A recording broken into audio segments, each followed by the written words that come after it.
And welcome everybody to the Fandom Zone. For everyone who's watching, maybe watching, or might just pop in. This is General Zod here for the serious side of Zod, the not so late night talk side. My Fandom Zone talks, and today I have a very special guest. I have geeky Candy or Candice, as I like to say. So, which one do you prefer? Um, Friends can call me Candice, and to be my friend, you just got to talk to me. So just about anybody, call me Candice. Otherwise, I'm known as Geeky Candy if you don't talk to me, but you should talk to me because I'm not mean. I'm a toxic female. I have a toxic femininity certificate. See, Minister of Toxic Femininity, Candice. But I will not bite. So I'm friendly. Come chat. And welcome. I see the chat filling up. My usual suspects. We have Fights the Zombies. Hola, Nice. mi amigo. Trey Courtney. Good to see you, man. Uh, I always see Trey come in and chill with us. Great. It's great to see everyone. I got 6 people so far, which I'm guess is good for a Saturday because like mad people stream today. So I rolled the dice with these. I Yeah. tried to pick like a good time, like 3 or something like weird that people don't go into. No, this was Otherwise, I good. This get was like really nice. It was like perfect time for my day. So I'm glad we can make this work, especially after I couldn't come. What was it, 2 weekends ago? I felt awful about that, but I promised you I'd make it up. And here I am, woman of my word, right here. which I absolutely appreciate Hey, no having you. problem. And you were actually, I met you because we were doing a late night talks, and Justin was like, "Yeah, we want this Candice to come on." I'm like, "Who's Candice?" I And I he's literally just got my StreamYard like that day, and I was testing it out. Just I was over with Drunk 3PO on his channel, just kind of testing out its features, and yeah, PB Culture just like pops in. It's like, hey, if you want to, just I can't be in there right now, but join General Zod's late night, and I was like, okay. And so I just and I'm the only one with a cam, and you guys are all just like I've never met y'all before. So I literally, yeah, I'll talk to anybody. See, that's the thing. I'll talk to anybody. So we're good. That's proof. That's proof. God, and a brave soul you were because your first night you're starting off in the late night streams. Yeah, and that was some the content that y'all are going over. Some of those articles or current news were it was pretty heavy. I came in unequipped for that, but I tried my best. So it is what it is. I told you one night I'm gonna get you on a lighthearted stream because then the next day we were talking about ridiculousness and arguing. I think we had a big Star Wars debate. Speaking of which, your perp is in here. My Oh, here. I see yeah, him around. yeah, that's my honcho and my buddy in crime for the late nights. So it's Awesome. good to see him here. He did a fabulous review on Doctor Sleep, and once I see it, because I went to see this Christmas with my girlfriend, so I did not see Doctor Sleep, and we Oh, saw Midway. So, that's funny. so Got Flip in here. Flip from the fandom. The fandom. He's awesome. He posts everybody's very great for networking all of our channels. He's amazing. So thank you for everything you do. You're an amazing supporter for this community. And yeah, don't stop. Can't stop, won't stop, don't stop. also I'd like to point out Kermit. Kermit has been, uh, I like to call him my evil henchman puppet. He's been here for quite a bit. I So saw him on Fatal's stream the other night. It was so funny. I'm like just going through my YouTube newsfeed, and I randomly just passed by Fatal, of course, in his like get up, his hijacking get up, and I'm like, oh, what is going on? And literally the first thing they are talking about is Geeky Candy, and I was like, well, what the hell? This was real. It caught me by surprise, but it was such a funny little thing. I love Fatal J's segment with you, Kermit the Log. That was hilarious. You guys need to do that all the time. I loved it. So yeah, they are quite a pair. wonderful. I love it. And also, flipped out. I wanted to say, hey, and the Menace actually had sent me the invite for the collective thing where they send out videos. Yeah. Fandom Collective. That's it. So thank you so much. I've talked with him and Immortal Coil, so he's another cool guy. Okay, great. I've Yeah, been you got meaning. a good group of people around you. It seems like. Oh yeah, all these guys are great. They're awesome. But we are here to talk about you because this is my interview segment where I talk to YouTubers about their channel. It's kind of weird for me interviewing you because you're like one of the fastest growing people besides Ryan that I had on. Yeah. My goal is to be the female equivalent of Ryan, basically. So eventually, going to be doing the tank tops and the EU. I think that's about all he does, right? It's that, yeah, tank tops and EU. Okay, yeah. So we're gonna get there. Yeah, I just finished the Thrawn series, all 3 of the books. So I don't have the knowledge he has, but I'm getting there. And I'm building up my tank top wardrobe. So one day. That is awesome. And I actually, as I promised, I did some studying on your channel because I think it's in bad form to invite someone without knowing about their channel. Well, thank you for looking at it. I appreciate the views. I have to say, you are one of the most interesting people I came across as far as trailer reactions go for the new Rise of Skywalker because there's been 2 very strong positions, either meh or somewhere in this world there's people going, oh yeah, that trailer was awesome. You were very objective, and I noticed a lot of your videos you have facts. Like you came to the Fandom Zone with a notepad. You don't know how hilarious that is because it's always next to my setup. I don't go anywhere without my notepad and pen. Yeah, I'm a boomer, I swear. I use it endearingly because I am, and I don't mind it. Yeah, so paper and pen, So so that was my very first reaction video. And I tried to do it as quick as I could, but I had just started. So that, there's a little bit of learning curve, as you are aware, with videos. And I didn't see anybody else's reactions because I didn't want that to be an influence on me. And I come into everything open-minded. I'm an eternal optimist at heart. So as upset as I am with a lot of the direction that Disney has gone with things, and honestly, my heart is torn apart because I love the Star Wars franchise. My entire upstairs is, I've posted some pictures of my son's room. It's literally like the room I would sleep in if I could, if he wasn't sleeping in it. It's like everything from Empire Strikes Back. It's amazing. We've got like Battle of Hoth up there. We've got Wampa rugs. I'm in it. I've paid a good coin to Star Wars franchise, and what they've done with it, I can't tell you. I don't even know the last thing I've bought that is any kind of merchandise towards the last like decade of Star Wars. Pretty much, it breaks my heart, really. And so this trailer comes out, and I'm a brand new YouTuber, and I'm like, okay, everyone's doing these reaction videos.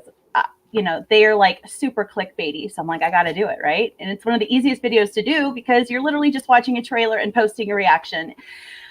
I did not see it before. That was the first time. And so you can see my emotions in the video.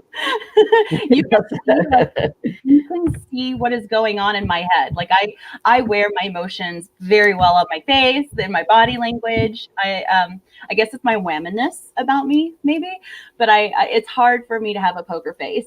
So I watched it, and I have to tell you, one of the first things that just drew me in was John Williams' music. God bless him, this being his very last, he's retiring after this movie. And he is the one that has done the entire Star Wars. He's done Indiana Jones. He did E.T. Basically every song you ever loved growing up. John Williams probably was behind the scores of was the composer of those.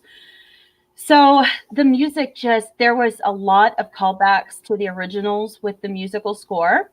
And so immediately my emotions are like, okay, this feels good. This feels right. And then I see parkour Ray just jumping around, climbing things again. I just don't care about you. And then I see this awesome, it's like a glacier island in the sky kind of thing. I don't want to give away any spoilers because I do think I know what it is, but it's so beautiful, and it's a world that I felt like should have been introduced to us a while ago because it looked impressive. It's not like it's not like Tatooine 2.0, aka Jakku. You know what I mean? Like I really loved how beautiful that was and how different it was from anything else we've seen. So I was like, okay, we got the music, we got new world building. Okay, I'm liking this.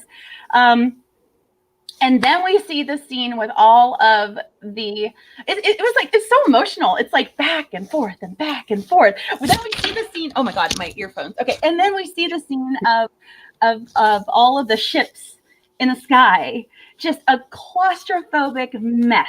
And the first thing that pops in my head is like, you jerks behind the scenes can't write a story for your life. This is a perfect scene that you throw out there as eye candy to people who don't know any better, to be able to weave a plot together in areas that are kind of bad, because you can have anything happen in a scene like that. Like, it hides everything. It's like Game of Thrones last season when we had the big huge fight. They have it in dimly lit, snow is fall, or bad weather. It's a classic scenario that they do where they rely on the editing team and CGI to basically cover their asses when it comes to lack of writing. So I saw that and that stuck out. And then of course that time they had all the rumors about there being like 7 or 8 different edits right now that are all badly reviewed at that time, and they're like going back to the drawing board, and supposedly up to 75% or something of the movie was being reshot, which I don't know how much I believe of that, but that was what was going on at the time when that trailer dropped. So that just reinforced it all to me, the fact that they would put that kind of a scene up there. Of course, I think that scene, you have a great shot of the Millennium Falcon, which I believe that's going to be Lando. I do think Lando's going to be the one piloting it. Because I think that's something that we would want. And if they don't give that to us after not giving us Luke, Leia, and Han on a screen together, they all should go to hell because they are really awful. You know what I mean? I think Lando should get to have his Falcon one last time. And I worry about what's going to happen to it, but in the end, I don't care because I don't still know if I'm going to watch this, but I'm going to continue. And okay, so didn't like that part. And then we see the scene with C-3PO, and I do know spoilers, and I'm not going to say them here because I don't know your audience. But I still got a little emotional despite knowing what was going on, just because I feel like, and this is smart on their part, they know nobody gives a shit. Can I say shit? Is this family? Yes. Okay. Of course you can. Nobody gives a shit. We're very liberal here in the fandom zone. Okay, great. Nobody gives a shit. So like if Finn gets hurt, what do you do? If Rey's not gonna get hurt. Rey may break a pinky finger, maybe, but she's not gonna lose a hand or anything, or find out that, she's not gonna get hurt. Anybody that does get hurt that's new, no one's going to have an emotional attachment to it. So what are they going to go after? The original droids, of course. I would not be surprised if something happens to C-3PO and R2-D2 and Chewbacca, because that's really the only 3 in my mind that are kind of left that untouched. And I feel like they're going to just all of them. Bye-bye. I think they'll blow up the Millennium Falcon with C-3PO, R2-D2, and Lando in it. That way they could just get them all in one shot. That's just a quick ending. Yeah, that would be nice to them, actually, instead of a slow, painful thing like they did with Luke. They should have kept him up to the very end, and he should have died quickly in this episode after he trained Rey.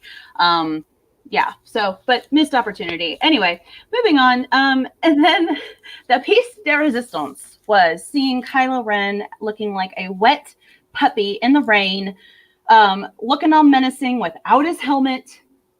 Without his helmet. And I'm like, we've been here before. What is new here? He is, I mean, it's like they tried to shoot this in normal weather and they're like, nah, he still looks too soft. Let's make it rain. Yeah, it didn't do anything still. It's just like, it just feels like nothing is new again. And so my dilemma was, do I see this as sort of a finality to me, a nail in the coffin, if you will, to end this I don't even know what to call it, to end the series, or do I let these characters, not talking about the new ones, but the ones that are still left, do I let these characters live on in my heart the way I know them to be, and just without respect, we reject that last movie and just forego the whole reaction videos and the commentary on live streams and just like boycott it completely? I'm still kind of torn, but it's tough. It's really tough, Yeah, I think that trailer definitely sparked some stuff. Here we did a reaction to Collider's reaction. As you know, I do the shilling on the shills that are out there, and so that's how I chose to do it. But my feelings are is that we've had a lot of great movies, so I'm choosing to remember it as it was, and I'm not going to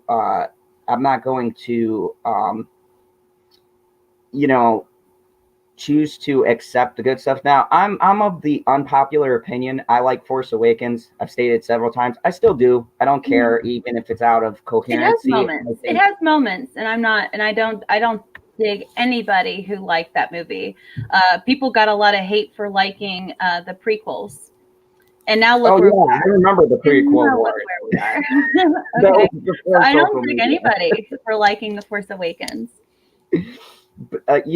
I think that it just speaks to the generation that we're in. And before we continue, there were just a few people I wanted to say hey to that I haven't seen in here. Happy Dinosaur 8000, welcome.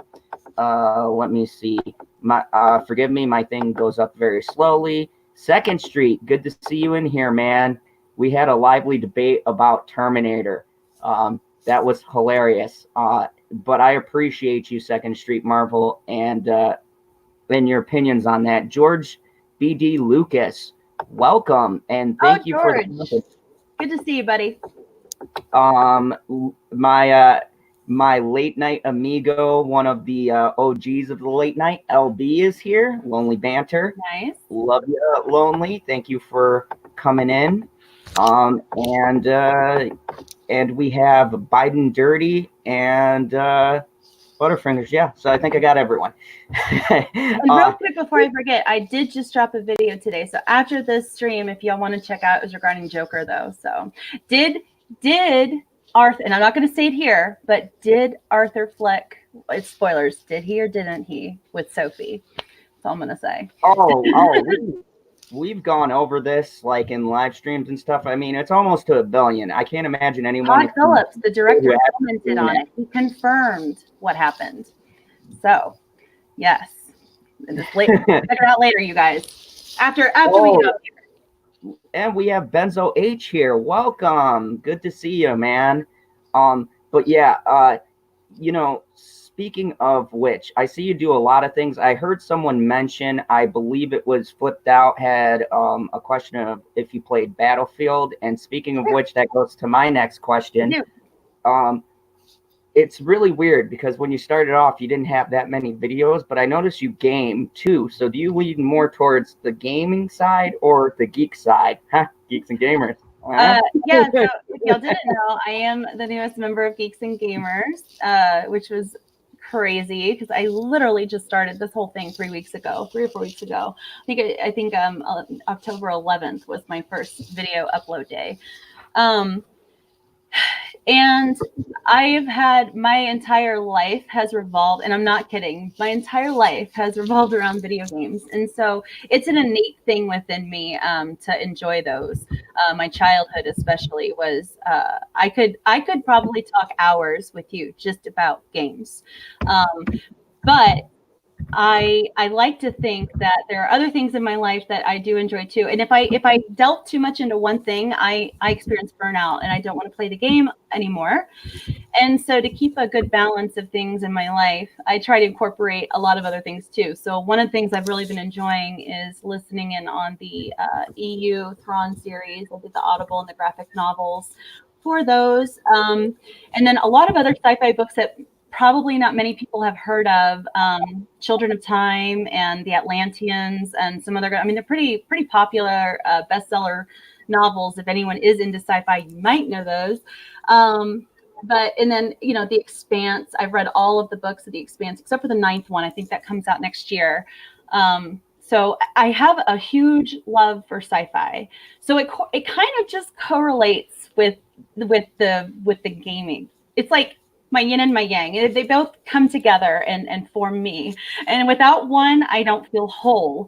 And without the other, I still don't feel whole. So I need them both in my life. And I'm trying to make sure my channel will have content of both to keep it relevant to my interests.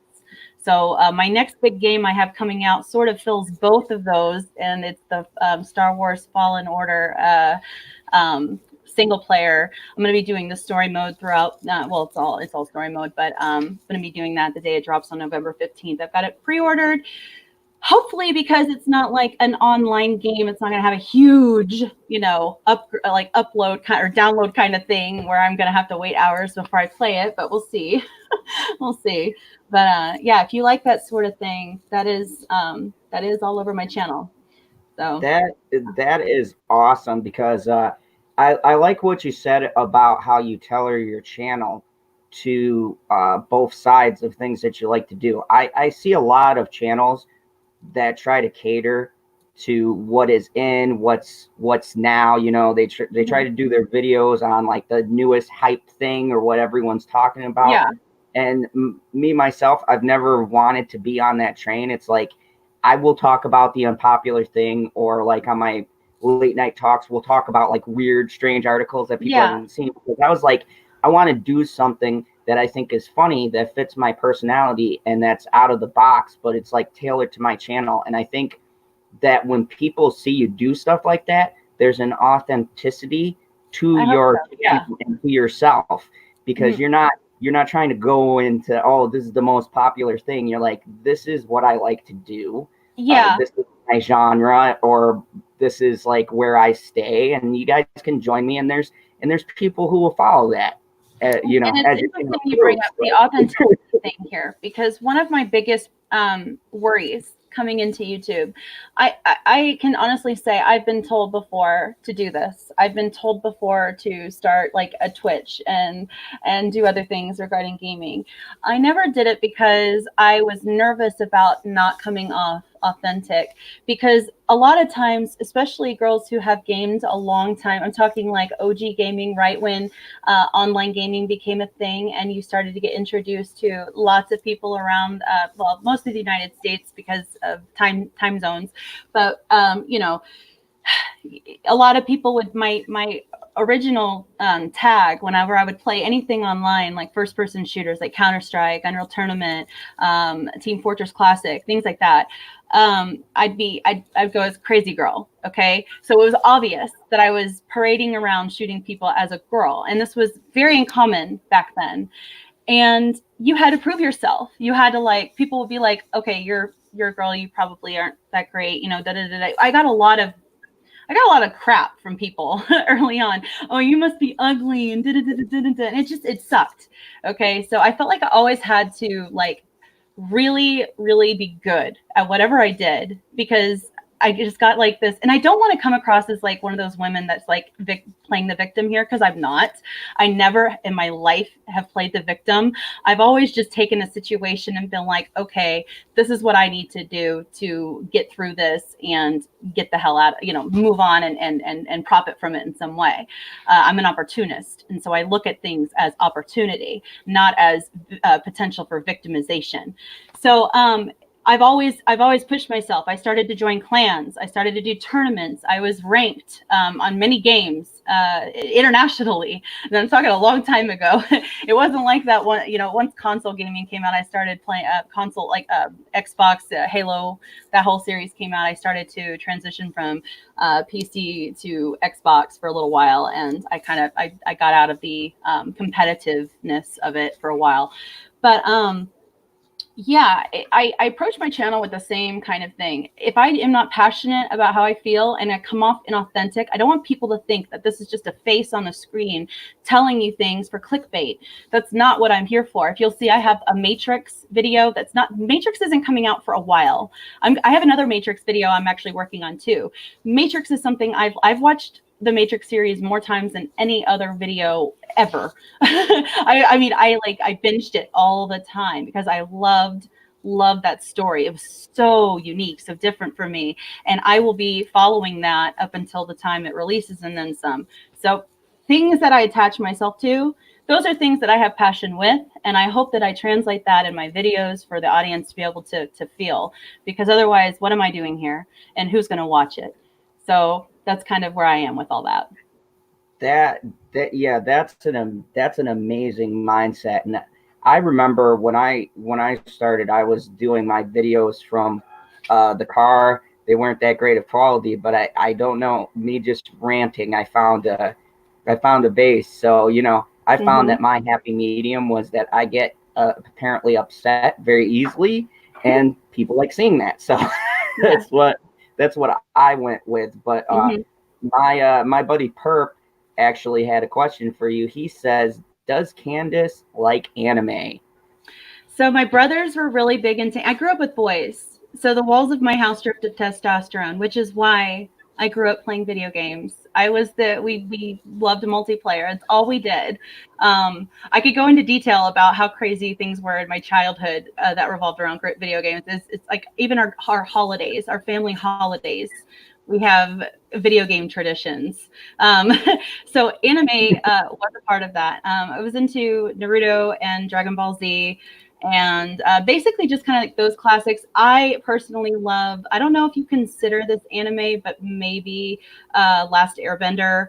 I watched all of that. I enjoyed that a lot, except the movie was, yeah. If anyone who's seen the movie, the show, that was really upsetting. But yeah, just a little bit, but not too much. My brothers were into it much more than but I did get into a little bit of it. Oh, that's awesome. I've been watching anime for a long time. One of my all-time favorites was Akira. I think most like OG anime watchers. Yeah, at least in my age bracket. God, I'm dating myself. I remember seeing Akira like big screen, like thinking, oh my God, what is this? This is not like Disney, because in the U.S. we only had Disney here and those type of animation styles. So when Japan came out and they brought this brand new product, it's like, wow, what is this? And then we had Ghost in the Shell. Yes. Yeah, I've seen all those, just a few of them, but like I can't honestly say that like I know everything that know what would happen to everybody there. But yeah, Ghost in the Shell is great. And a friend of mine just named their daughter Akira, so it's kind of funny. It is after that anime. That is great. Yeah. So another thing I wanted to bring up that you seem to be pretty excited about on your channel is the Mandalorian. And I gotta say, I don't know if I'm 100% with the hype, because I have no plans in endorsing Disney Plus, more for my own personal reasons. If people I respect that. I respect it. Yeah, I don't like the reboot trend, and after The Lion King, I'm kind of fed up with Disney. Yeah. I'm not going to say watch remakes. I don't even watch them. So, I mean, I can't say that I'm going to like boycott. I'm not going to be one of those channels, but I won't endorse Disney Plus because I don't want to see more of the same stuff on their channel. But they do have some good stuff coming up, and I noticed Fatal's in the chat real quick.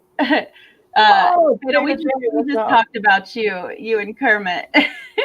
I have to say real quick, Fatal, I was literally just looking on my news feed on YouTube, and I literally scroll by you, and the subtitles come up, geeky candy, da-da-da. I'm like, oh, he's talking about me. So I click it, and you and Kermit, man, that was hilarious. Well done with that show. Sorry to interrupt. We were talking about Mandalorian, but I had to do that while he's here because I know he's a busy man and he's probably not going to be staying too long, but I wanted to say that. Hello. Oh yeah, and you should watch more anime with me, Fatal, and Perp. It's okay.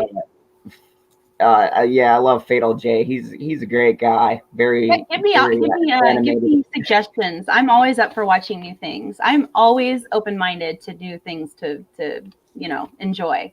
So if it's good, I want to know for sure. So I've been curious, and I'm not completely sold on the Mandalorian. I do like who's playing him. Game of Thrones fan, or was until the last season. Yeah. So my boy Oberyn is playing the Mandalorian. I will always call him Oberyn. But so Pedro yeah. Pascal, yes. Funny story. Are you into comics at all?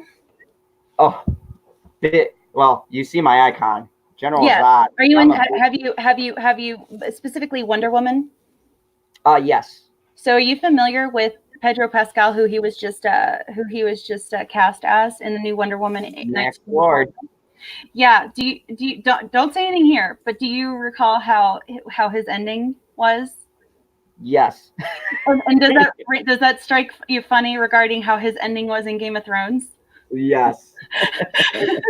I just had to. I was going to make that correlation in my video about it, but I didn't want to give anything away. But I thought that was kind of funny, and I'm glad you get it.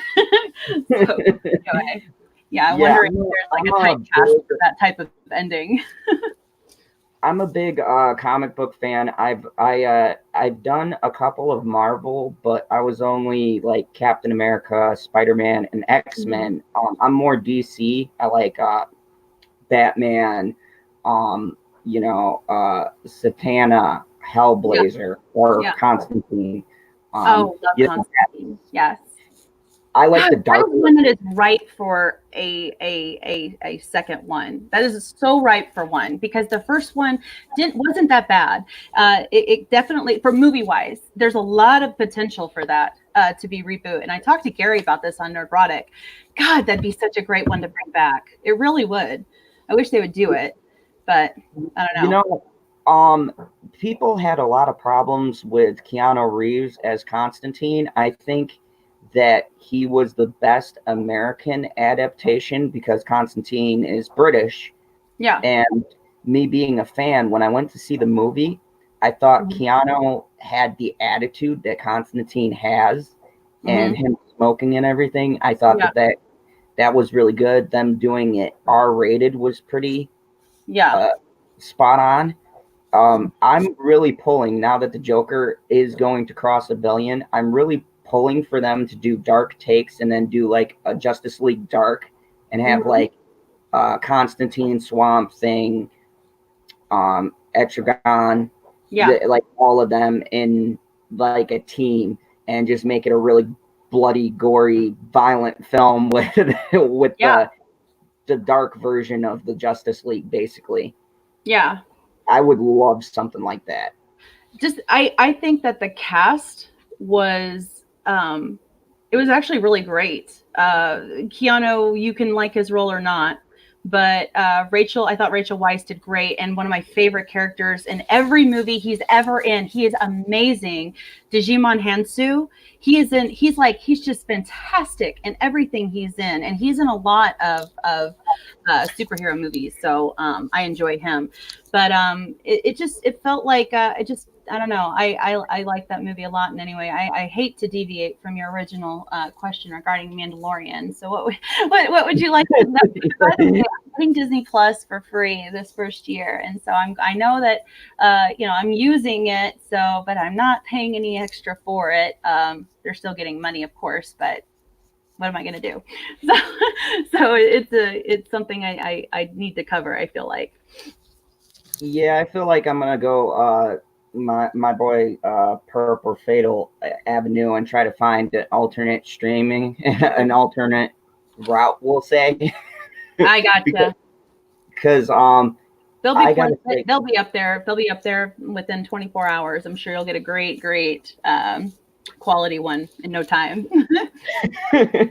like I gotta say the shows I'm waiting for were Obi-Wan and the Clone Wars, because I'm a huge fan of the Clone Wars. So here's what I gotta tell you then. The Mandalorian might be something up your alley. And if you in the chat are not familiar with the Mandalorian, I have you can look at a lot of people's content on Mandalorian, but my channel, as small as it is super in depth on the Mandalorian. You will know everything about what's going to happen in this series on my channel. I'm not kidding. You will not miss a beat. I've had predictions that have come true already with other trailer releases and with interviews and things like that, Easter eggs that I've confirmed on my own. I mean, I'm very invested in this. So if you need someone to come to, that's me on The Mandalorian. And I'm hoping to do a lot of content for geeks and gamers specifically around that. So that's kind of why I'm going so in depth on my research with it. So with all that being said, you saying that you like Obi-Wan, you saying that you like Clone Wars.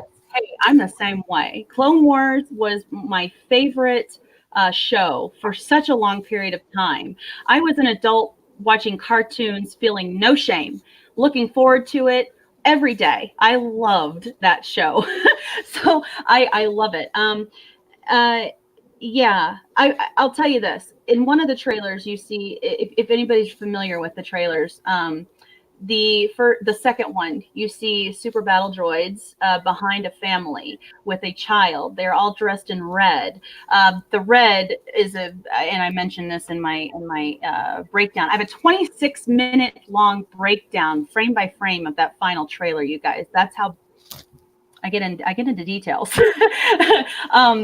So yeah, that was a Life Day reference from the Wookiee scarf that they would wear on Life Day from the holiday special, which has a ton of Easter eggs from that. Jon Favreau was mentioned as saying that was one of his favorite things. Now, that moment in time, though, very important, because when were battle droids present on Mandalore? Do you know that time? Do you know that time period? Ooh.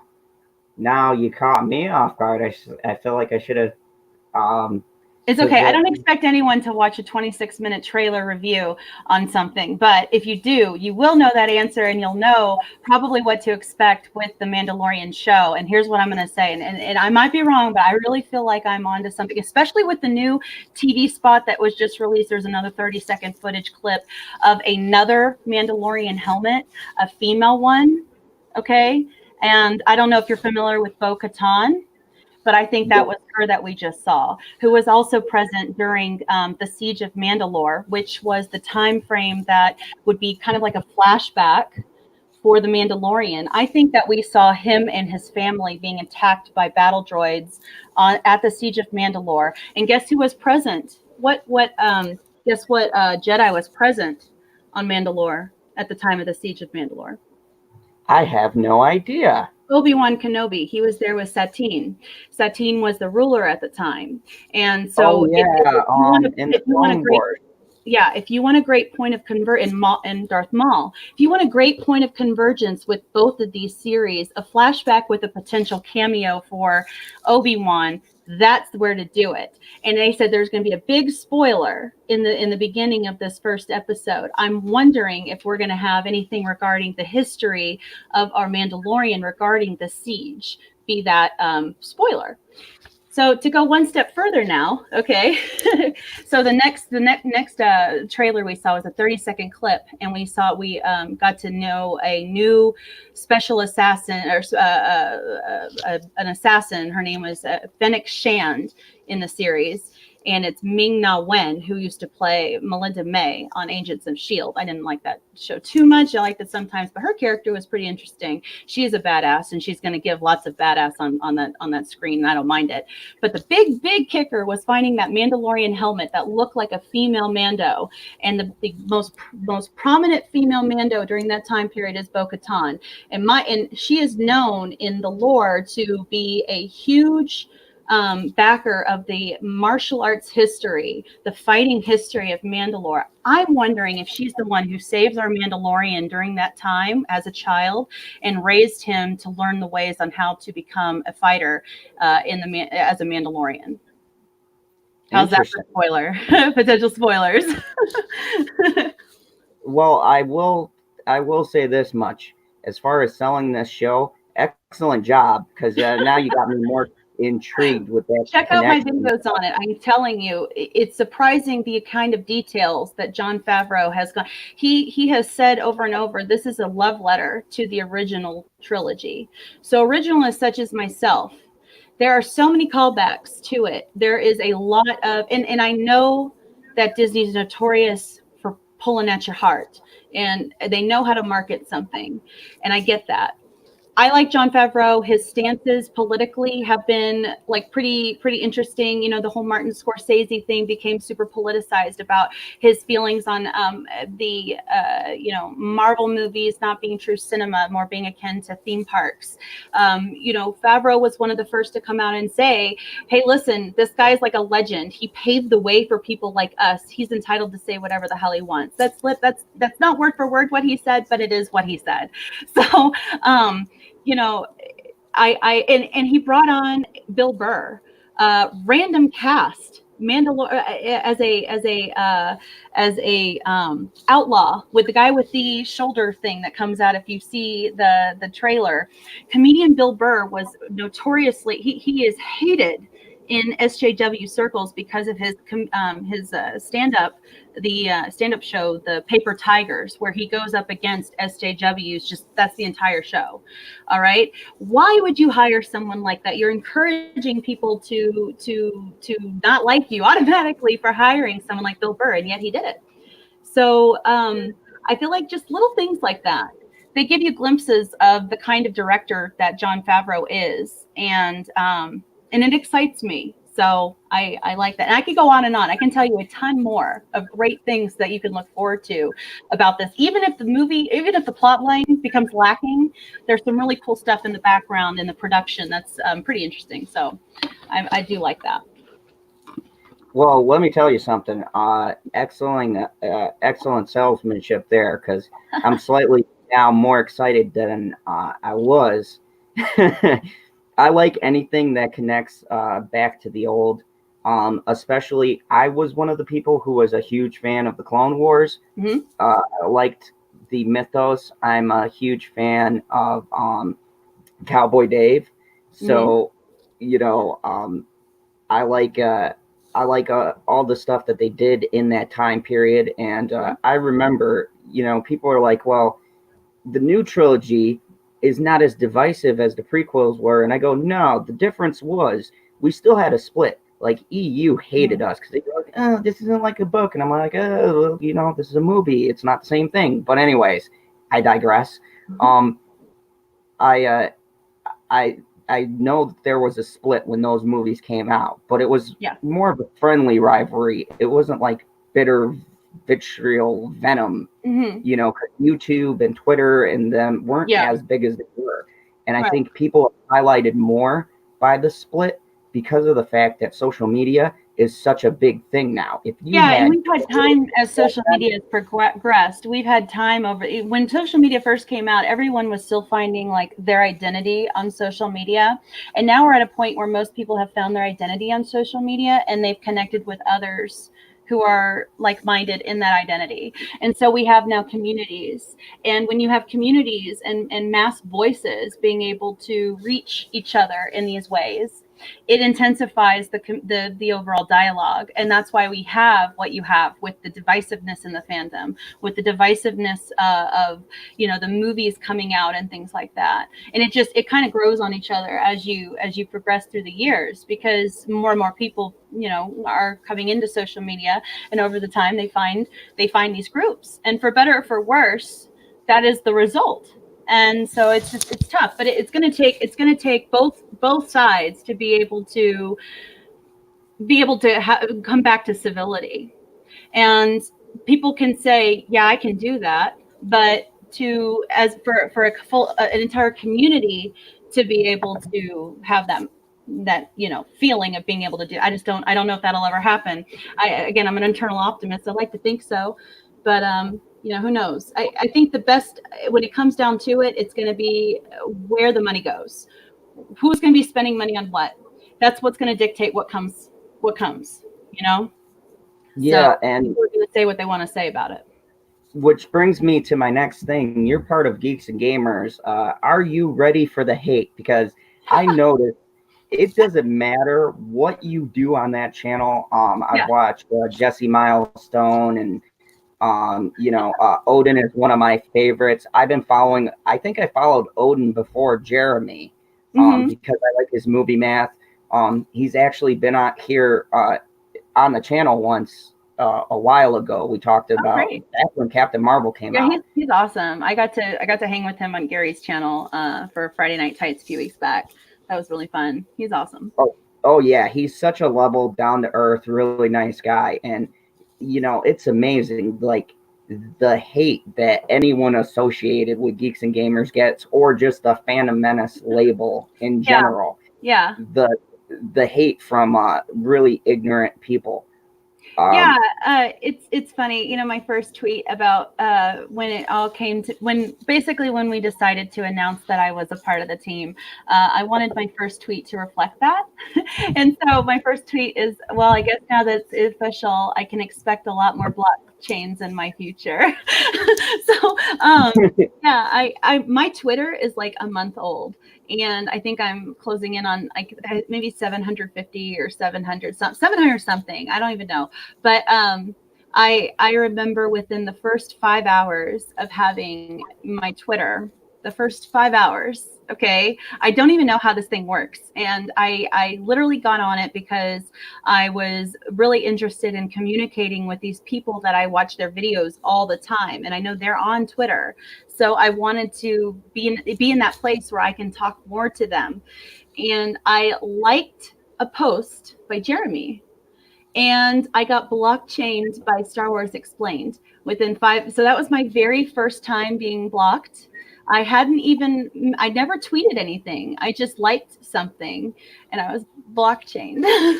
Yeah, I know that idiot. I've seen some of her stuff.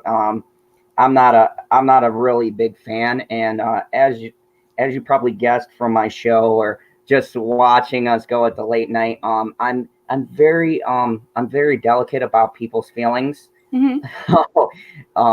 No, I literally have gone on like videos and been like, you suck. Yeah. But, I mean, sugarcoating.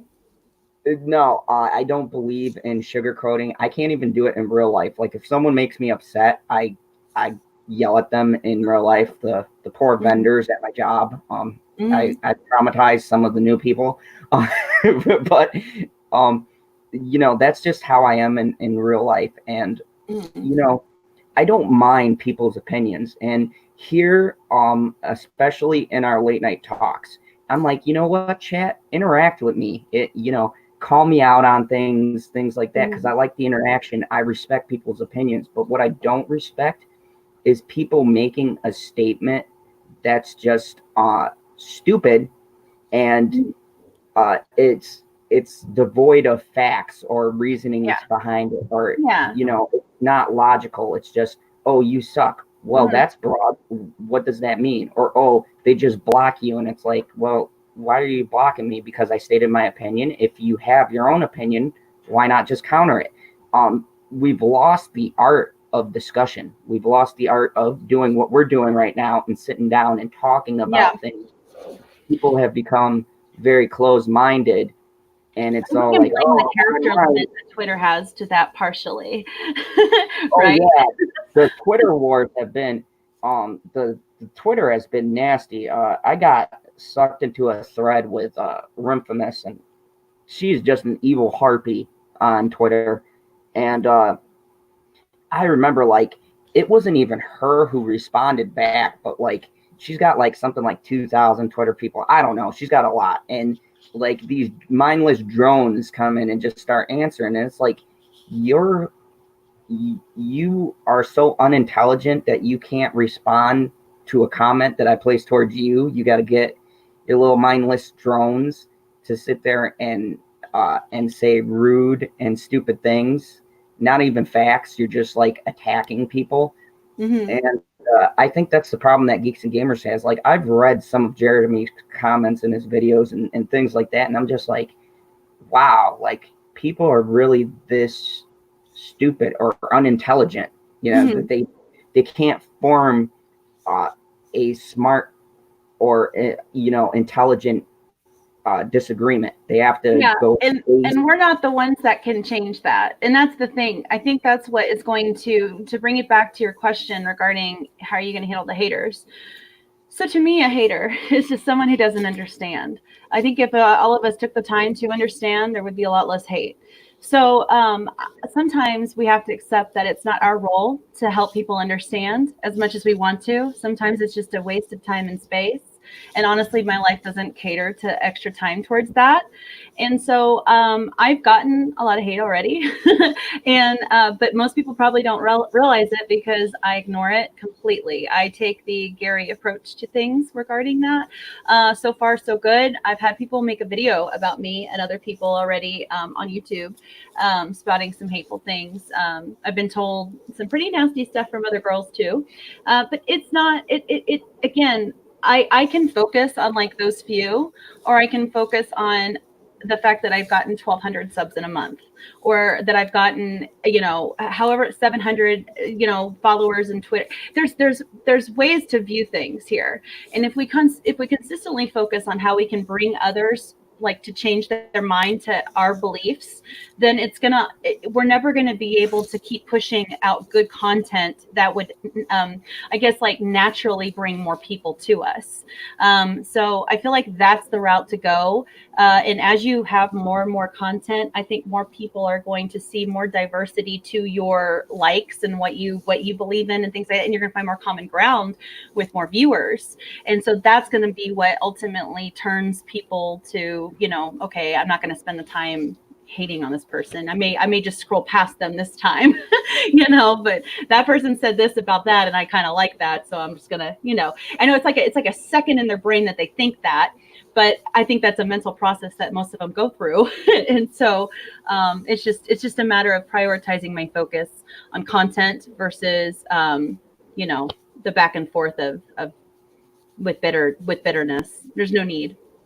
which I truly respect. Like you or Gary, or you guys have the patience of a saint. Like me, if someone comes and attacks me, I am not that person. I will like come back at you, and I will come back at you hard.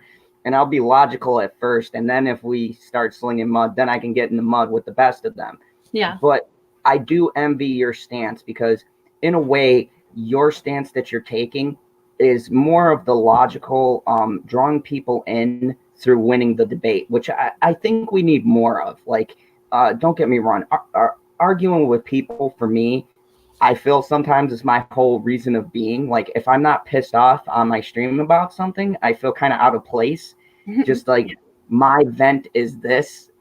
Mm-hmm. So when I have these calm discussions and I dial myself back, it's weird for me because my natural state of being is just I want to It's just funny you lock say horns that with because this is therapy for me. It's therapy. It's therapeutic to be able to talk about things that you like and not feel weird about it. I have such a deep interest in all the things that I push on my YouTube, and I don't have people in my life circles, like real life circles, to be able to have these conversations with. Or I'm a suburban housewife. I have a lot of people who expect me to be a certain way, and I'm not. If you are on my channel at all and you see me game and you see how I act when I do that, and you see like my content and things like that, I'm not that way. And so it's really hard to, when people perceive you one way and then you start talking about things you really enjoy, I get nervous about the idea of just pushing people away, because they're like, well, what the hell is she into? Like, what is she talking about?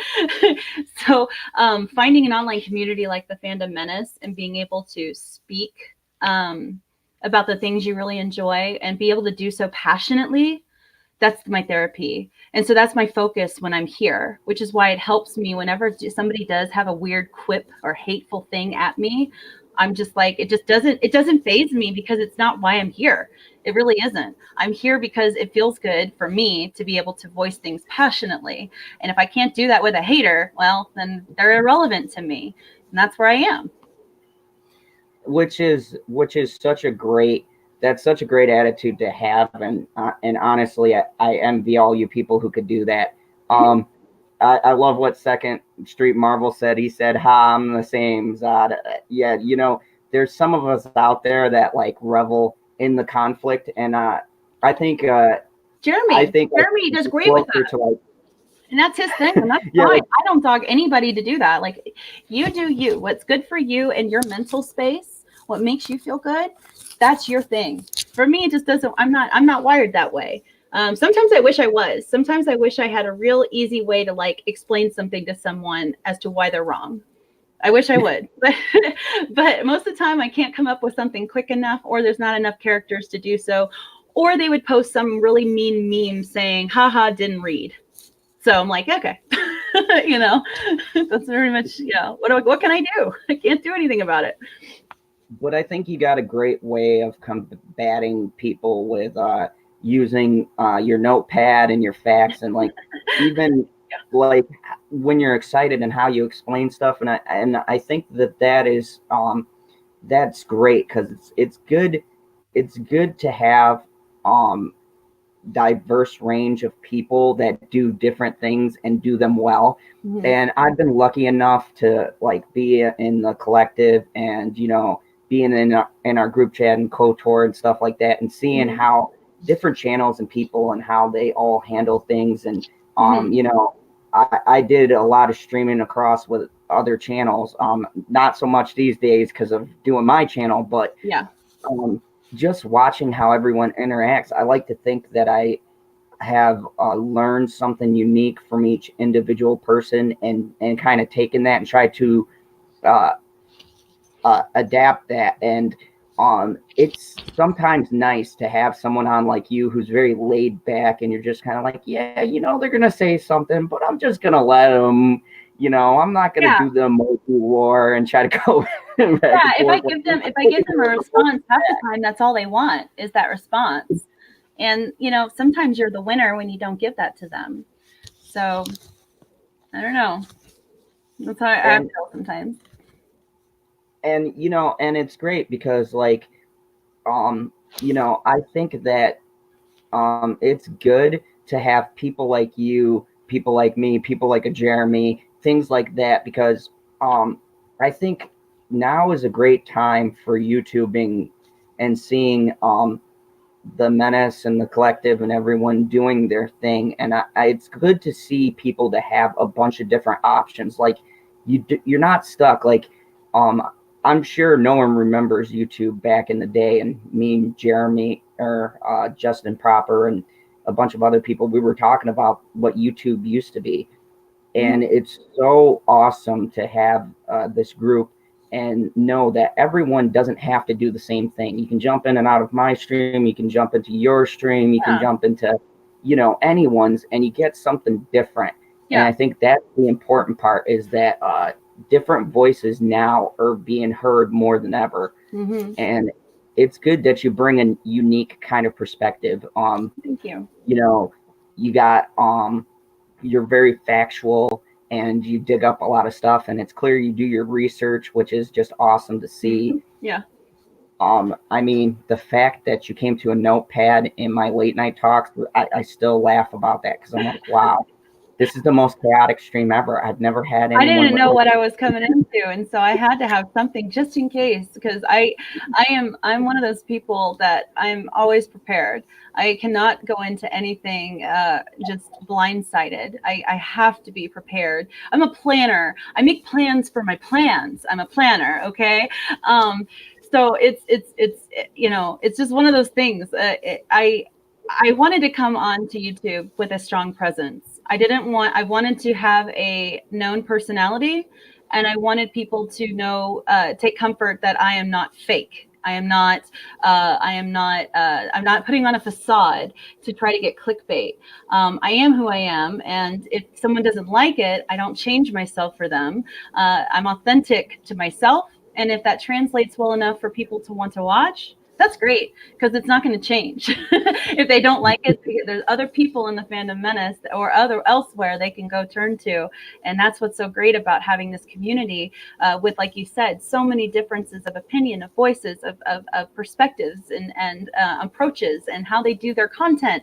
I love it, and it's like we're our own television network almost. It feels like, because there's something for everybody here, and there's always something going on.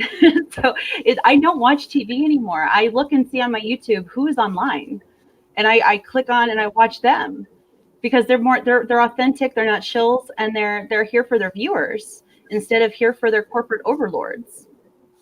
Yes, which is so true with the way that the media landscape is. And I was talking about this the other day. It used to be you could pick up a newspaper, you could watch the regular news and stuff and get factual based stuff. And it's sad where like me and PB co-founded the late night talks, and when we did, it was because we said, you know what I miss late night television where you'd have like your Johnny Carson or Yes. old SNL. And I was like, yeah, we could do something like that, right? We could do serious articles, but we can do silly things, have the crowd get involved, even if they're like attacking the host, which I'm cool with. Right? A true variety show. A true variety show. Yes. That's what it that's was. Why I love things like Shenanigans, like on Mary Mayhem's channel, who has Shenanigans. That is a true variety channel. It's fit with improv and fun stuff. She does a Marioki stream as well. I mean, that's what's so great about this. Doomcock has, I'm a Legionnaire of his, and he has got some fantastic variety style shows that are just, they make you laugh your ass off, and I love it. The talent here, Tom's channel on Midnight's Edge After Dark, he's got some great talent too with his voice impressions. I don't know if you caught it, Zod. We did some dramatic readings of rap music. No. Oh God! On Proper's channel, he kept up some of it, and I think he's going to make it a new show. It was me, John Talks was there, and Mary, Ryan Kennell, just a lot of people, and we all came on and I did Work It by Missy Elliott, reading it in a very interesting way. My approach was interesting. And then I did Nellie Houghton here, and I did Nicki Minaj's Anaconda. Mary Mayhem did Slim Shady. We just Ryan has a really good one too. But things like that, just like very just fun concepts that don't really make anyone go to a corner politically or whatever. It doesn't put everyone at odds. Those kinds of shows, I love that. So I always look to see who is online first before I go to, and I usually just go to, I'm a Mug Club member, so I usually just go there and watch Steven Crowder or, something like that, or Get Off My Lawn with Gavin McInnes. So it's kind of, that's pretty much all I do. I very rarely get to see them now, even though I pay for memberships, because I am so invested in the YouTube community. I love the content here. My watch list, it's never going to get through because I keep adding to it. I try my best to get through it all, but it just keeps growing and growing. It's like a monster. I can't get it to, I can't knock it away at all. I can't, it's hard.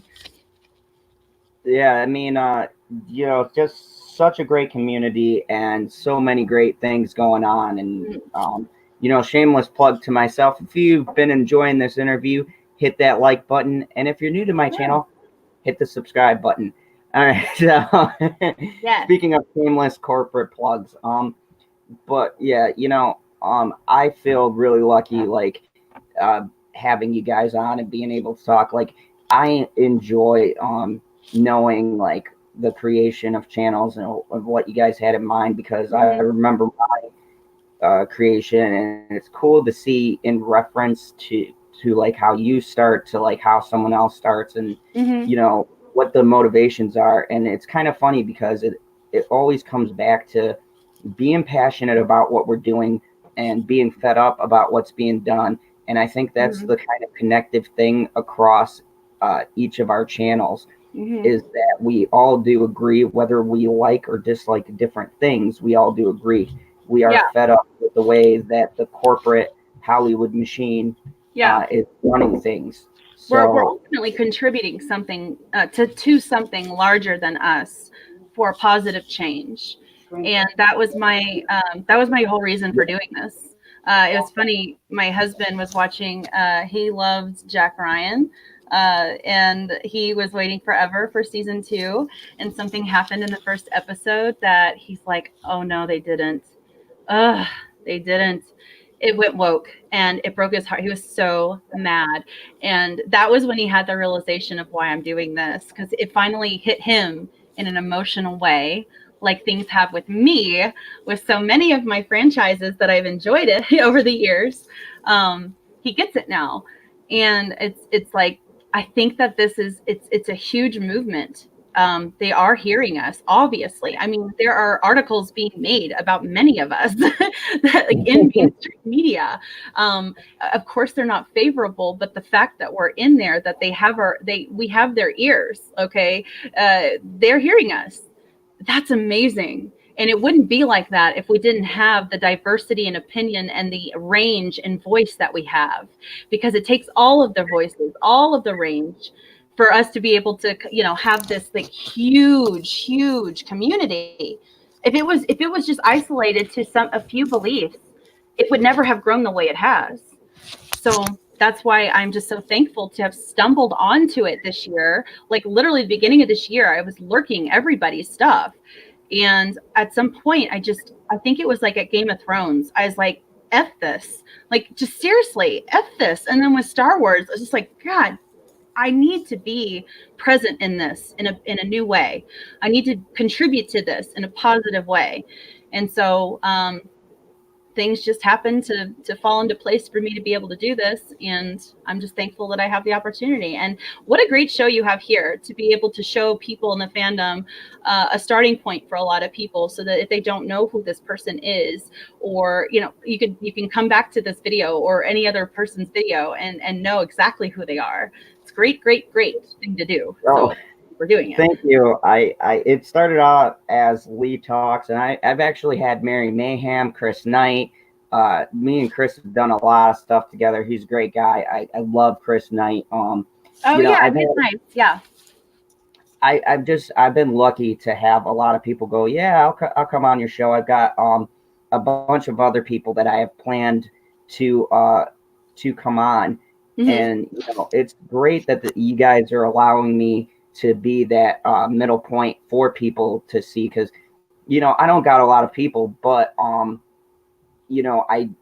every sub helps, and some subs that I have you guys might not have, and it's great for them to see like, hey, there's other people. Speaking of which, Echo Base Network was one of my talks too. Welcome, Echo Base. Good to see you here. But I mean, I've been lucky to have so many of great people on, and I'm going to continue. And I try to get everyone. I try to get the unknown people, the known people, and just so that people can see who you guys are and get like more of an in-depth look, get kind of into your head and what you're thinking and how you're feeling, because I think that helps get a good understanding of where you're coming from in your content, and you might connect with someone on that. And I think that I like it. I kind of want to hijack this idea for my channel. No, I'm just kidding. Not exactly, but maybe doing something with like the fandom viewers, having like 2 or 3 people pop on for small interview segments just to get to know your audience. I think that'd be kind of fun too. Get to know who's always in the chat, who's always chat, you know, anyone who's willing to come on StreamYard, cam or no cam. But I think that'd be kind of cool too. Yeah, that's, I mean, you know, and I've had like the Senate did late nights with us and stuff like that. And, you know, it's, I feel really lucky. So I want to kind of wind things down because I'm going to go and get ready to eat something because I'm starving and I have to go into work later. But, time went by so fast. This was great. I loved it. If you ever need me back on for a part 2 or something, or if you're interested, let me know and we can work something out. Oh, thank you. I've enjoyed this talk. It's been great, and you know, I would definitely love to maybe do a follow up or something like that in a part 2. But anyways, why don't you tell us about any new content you got coming up and some things that we can expect from the channel? Well, speaking of that, I do have my notes right here. So yesterday I just put out a video on the Batman movie coming out in 2021 about some casting updates. Today I've got a Joker movie that just got dropped while we started this. Tomorrow or Monday, I'm not sure yet, we're going to go over another Mandalorian video, which because of course I love the Mandalorian, so far the hype and the buzz around it, and it's going to go into more detail about that female Mandalorian helmet that was spotted.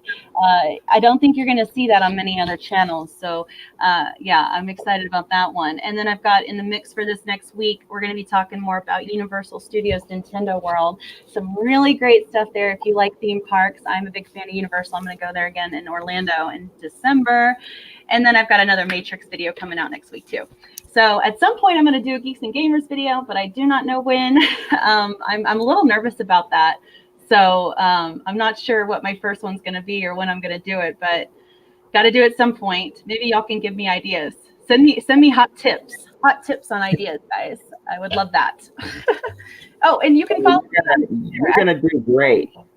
Facebook, Instagram, all geeky candy, and yeah, and I game like almost every night now. I feel like so if I'm not online on YouTube streaming, like just live stream, I'll probably be gaming. You can probably catch me on the PlayStation Network. So also geeky candy on there too. So very easy to find me. Awesome stuff. Thank you so much for coming on. I appreciate having you. Thank you for everyone who came on. Yes. We had a good 12 people watching, so that's great for a Saturday. Yeah. Thank you everyone for stopping by, and I may do something on Sunday. I don't know. That's typically become my day of rest, but we will be returning with the shilling on Monday, where we tackle those awesome shills that we know and love. I may actually do a poll because it was successful, and I'll let the audience decide who they want us to show. Wow. We'll do Collider, IGN, or John Campia. He won out last week, so we'll see. I'll tag everyone in that on Twitter, and you guys can decide what we talk about on Monday because I really like that. I'm also, for my late night talks, I'm going to let you guys decide an article. So anyone who's here, you guys know my Twitter. You can hit me up on there and, send us some articles and we'll talk about them here on the channel. But anyways. Can I do one quick thing real fast? You reminded me. Tomorrow's a huge day for me. I am going, and I appreciate anyone that wants to hop on the stream tomorrow. I do Toxic Femininity with Mary Mayhem and Miss Sarcastic Nerd. And we are usually on Midnight's Edge After Dark, which is Tom's channel. This is our first weekend. We're on Midnight's Edge with Andre, his channel. It's going to be huge. We're really excited. A lot of work in the background to make this happen. And it's going to be a great show. So it's going to be tomorrow, and it's at, I think, 9 or 10. It's at 9 Central PM tomorrow. So I just wanted to throw that out there because I am nervous as all get out with this one because this audience, I'm not familiar with it. His audience is much bigger than what I'm used to being around with live streaming. So hoping it goes well. Oh, I think with the way you take notes and everything, you're gonna do fine.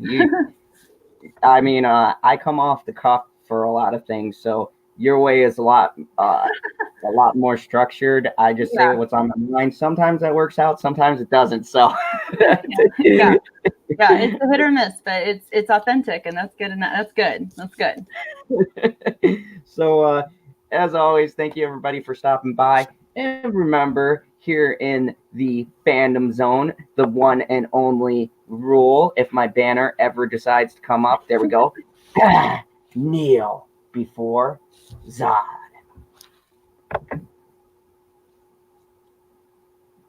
Oh my goodness, and that would have been an awesome